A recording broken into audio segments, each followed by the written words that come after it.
जर उपाशी नाही संध्याकाळी बघायला बापाला जास्त पाच तो तुला उचलून आणते. झालं तुझं उद्यापन सगळं. अरे खरी लक्ष्मी घरात आहे. हे बघा देव कुठे सांग बाबा, ऐका देव तुम्ही कुठेही जा. तसं बघायला गेलं तर रामायण होतं संस्कृत मध्ये पहिलं व्यास महर्षीच. हे पहिलं वाल्मिकीपेक्षाही पहिलं, ते तुळशी रामायणपेक्षाही पहिलं कुणाचं, व्यासांचं. व्यासांनी काय केलं हे तयार केलं. संस्कृत बोलणारे लोक संपले. मग संपल्यावर नाथ महाराजांनी आपल्याला दिलंय. आता हे रामायण आहे गावबा बाबाचं म्हणून काय नाथांनी दिलेलं आहे. नाथांचं सुद्धा जजमेंट आहे. प्रत्येक भाषेत रामायण लिहिले गेले. हे इथंच नाही, तामिळीत आहे, कर्नाटकीत आहे, तेलंगणात आहे, प्रत्येक राष्ट्रात आहे. भारतातल्या सगळ्या जगातल्याच म्हणलं तरी चालेल, प्रत्येक इंग्रजीत पण आहे. तर हे सगळं काही मूळ पुरुष कोण, ज्या रामाना एवढी कीर्ती केली. पण हा नक्कीच त्याला कारणीभूत कोण आहेत, समकालीन रामाच्याच काळातले जिथं विश्वासपात्र असलेले वाल्मिक ऋषी, ज्यांचं नाव रत्नाकर, त्यांच्या आश्रमात सीता राहिल्या इतकी पदवी. आणि त्या समकालीन रामायणामध्ये ज्यावेळेस बघितलेलं सगळं ती मुलांना सांगितलं रामाला, सांगितल्यावर पटलं कुणाला, रामाला. हे चरित्र वाल्मिक ऋषी हे पटलं. पण म्हणजे भाव म्हणून नाही, प्रत्येक घटना प्रत्येक क्रम एकदम गोड सांगितला. कोणी सांगितला, वाल्मिकांनी.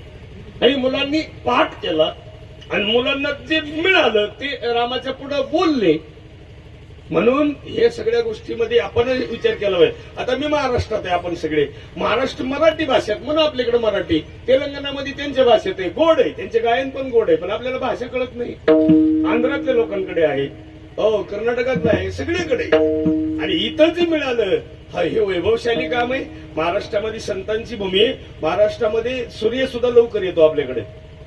डाल डाल परत भारतात लवकर येतो तो.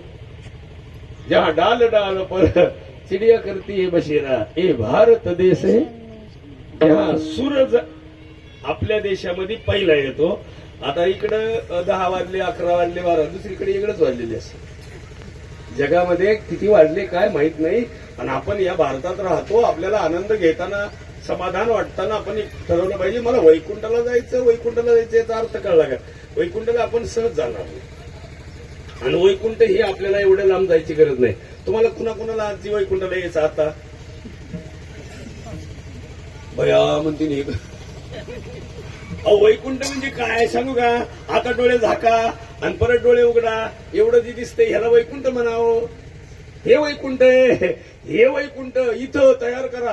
हे वैकुंठ नगरी इथं करायची. आधी रचिली पंढरी आणि मग जेव्हा नव्हते तेव्हा होते, जेव्हा नव्हत्या गोदा गंगा आणि तेव्हा होती चंद्रभागा.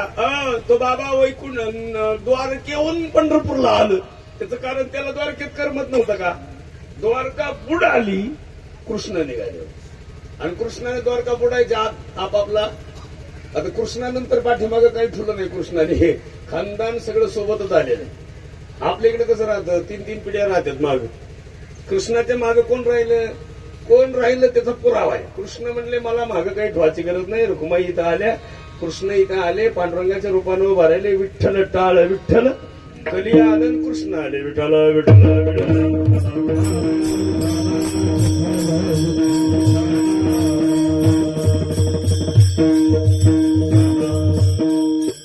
सगळ्यात उत्तम आणि चांगलं स्टँड आहे मोबाईलला. मोबाईल धरायला स्टँड उत्तम आणि चांगलं भेटलंय. सगळ्यात टवटवीत आहे. 1 इंच सुद्धा बाजूला जात नाही. किती मोठी परीक्षा असावा, अजून कळलं पण नाही. काही नाही त्याच्यातलं, काही घेणं द्या. धर्म म्हणलंय धर्म. दिदी मी दिसतो का मधी, कलरला कसा दिसतो बाई.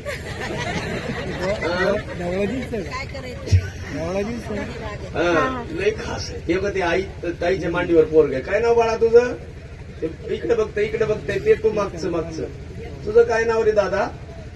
हा नाही त्याच तुझं इकडे काय नाव तुझं. हा मला ऐकू येत नाही इकडे. आता बघा ही परीक्षाच करते ना सगळ्याची. पेपरला झाला मला ऐकायला कमी येते. काय नाव, वरद. उभा राहा. वरद दादा जरा माग सर का. काय नाव तुझं? वरद. तुला मम्मी लय आवडती का पप्पा लय आवडते? गेल्या गेल्या पप्पाने याची सगळी प्रॉपर्टी इकाव. अरे वरद उभा राहा तर इकडे ये माय. हे पिल्लू तुला मोठं झाल्यावर काय व्हायचं माय? पोलीस. हो टाळ्या वाजवा त्यासाठी. हे वरद दादा पोलीस व्हायचं म्हणल्यावर अभ्यासानं होशील का नशिबानी? अभ्यासाने टाळ्या वाजवा. वा. हे तुला नशिबानं बायको चांगली मिळेल का बघावं लागेल.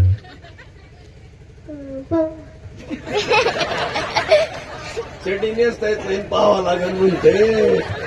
बया बया बया बया. हे पिलो परत हे आपली मम्मी जास्त मावशीला फोनवर बोलती माऊला जास्त का आत्याला? आता माहीत जिरवली त्यानं. ए आपली मम्मी आहे ना आपली मम्मीची आई आल्यावर आनंदी असती का पप्पांची आई आल्यावर? पप्पा. अरे पप्पा आल्यावर तर आई आनंदी असतीच रे बाबा.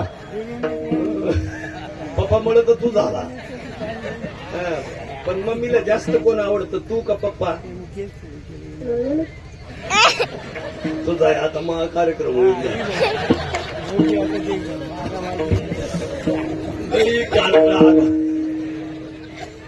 आणि एक नक्कीच आहे माऊली ऐका. हे पोरं कामन बोललो पाहिजे. महिला मंडळ तुमचा दोस्त जरा काढून टाकेल. कुठल्याही जिल्ह्यात गेलं की बाया तशाच येतो. आपल्या पुरुषांमध्ये ती क्षमता कमी. आपण निदान मिळून आल्यावर बरं आहे का असं तरी म्हणतो का नाही?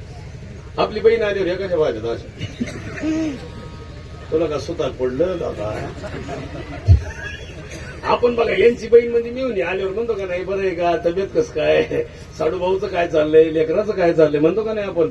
आपल्याला नाही वासना बोलाय पण बोलतो का नाही?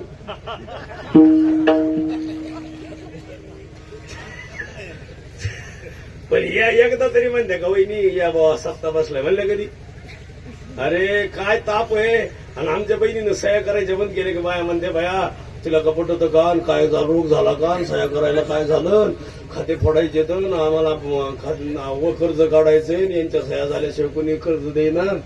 बाबा बाबा बाबा आरतीच्या बापाचं घर आहे ते.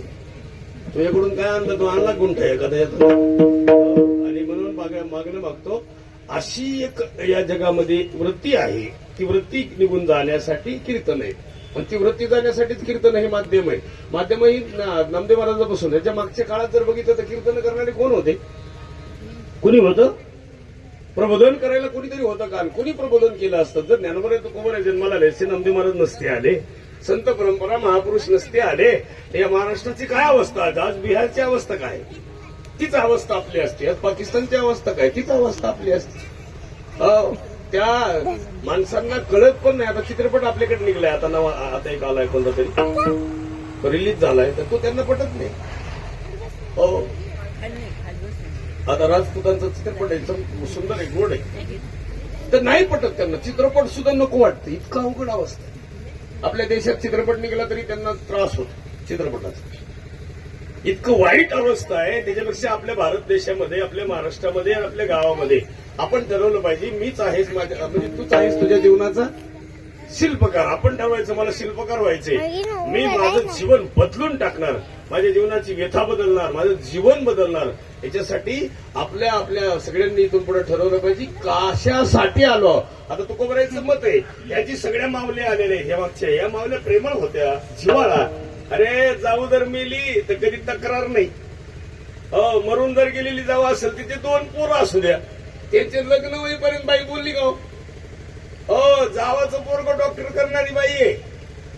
जावाच्या मुलीला मास्तर बनवलं डॉक्टरी बनवलं अशा जावा आता राहिलेत का? आता आहे? आता कुठं गेलं प्रेम आणि कुठं गेला जिव्हाळा? म्हणून तुम्हाला एक सांगू का मी मगाशी मेंदूचा आकार सांगत होतो. तुम्ही असं मोठा आकार बघितलं का सगळं जग खास दिसतं. आणि तुम्ही जर मनात ठरवलं असं मर्यादित मग जग बारीक होत. काय कळलं? जायकवाडीत पाणी आणि समुद्रातही पाणी. पाण्याला आकार आहे. पाणी हंड्यातही आहे आकार आहे. पाणी टाकीतही आहे आकार आहे. तुम्ही ज्याच्यात साठवलं तसा. जायकवाड साठवलं म्हणून तेवढं. समुद्रात गेलं म्हणून तेवढं. आणि हांड्यात आलं म्हणून. पाण्याला काय संबंध पडला? तुम्ही कसं साठवलंय मग हा तेवढा आकार आहे. तसं विचाराला काय संबंध आहे? तुम्ही कसं बघता याला किंमत आहे. तुम्ही ठरवायचं मी कोण आहे. आणि म्हण एक नाही माग नाही चाललं होतं ते कोणी म्हणायचं तेवढा पिंगळा होऊ द्या. आता कमी झालं हे पिंगळा नाही चांगलं चाललं हो, पण ही रडू नको बाळा आल्यापासून बोलणार झाला. पोरं सुद्धा झोपणार आता रडू नको बाळा. ते म्हणलं परवा दिवशी कमल लावलं बाई गवळण नाही म्हणजे ही कारच्याला सवय लागली काही ते रडू नको बाळा म्हणलं की झोपत येते. ही काही पद्धत झाली सवय लावून दिली माणसानं. म्हणलं या जगामध्ये निस्वार्थी जीवन जगणारे तुकोबऱ्या म्हणतात अभंगाचं पहिलं जन्म. लेकुराचेही